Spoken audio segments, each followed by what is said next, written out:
ఇది పాతది చూడు ఈ విధంగా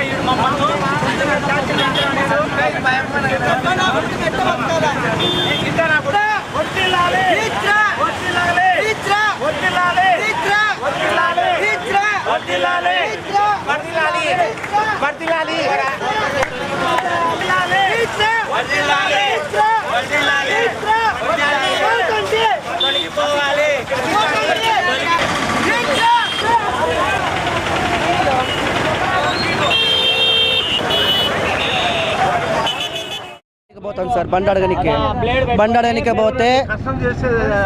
అడగనికి పోతే మేము ఎప్పుడు రెగ్యులర్గా బండికి పోతాం పొద్దున్నే మా బతుకుదేరు అది మేము బండికి పోతే ఎక్కడి నుంచో వచ్చి ఈ రోజు ఇంతకుముందు ఒకసారి వచ్చినాడు ఇంతకుముందు వచ్చి అమ్మాయికి బ్లేడ్ వేసినాడు ఈ రోజు పొద్దున మా పెద్దదాన్ని మా గురువుని చీర పట్టి లాగి మెడపైకి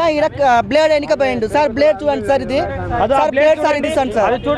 ఈ నా కొడుకు ఇట్లా లెక్క కోసం మొగళ్ళు లెక్క కోసము ఇట్లా చీర కట్టుకోవచ్చు లెక్క సంపాదించుకో మా మీద బ్లేడ్ వేస్తే మేము ఎట్లా బతికేది వీడు ఏ పని చేస్తావురా అంటే ట్రైన్ అని పిక్ ప్యాకెట్ కొడతా అని అన్న వాళ్ళరా వీడు అన్నారు సార్ పిక్ ప్యాకెట్ చేస్తా అంటే ఈయన కొడుకు ట్రైన్ పిక్ పని చేస్తే మేము ఎట్టా బతకాలి సార్ ఏమనంటే గాండుగాళ్ళు బండ్లకు పోతున్నారు అంటారు బండ్లకు పోయేటోడు వీడు మొగనా కొడుకు పోయి దొంగతనం చేసుకుంటే ఆ బాధ మా మీద వస్తుంది సార్ ఏం చేసిన నేను వచ్చి తిరుపతిలో 5 షాపులు ఉన్నాయి సార్ తిరుపతిలో మా అమ్మ నాన్న నాకు పెళ్లి చేయలేదు అన్నదమ్ముళ్ళు నాన్న అందరూ ఉండాలి సార్ నేనా ఎంఆర్పల్లి పోలీస్ స్టేషన్ ఎదురుగా 5 అంగిళ్ళు సార్ మాకు ఓను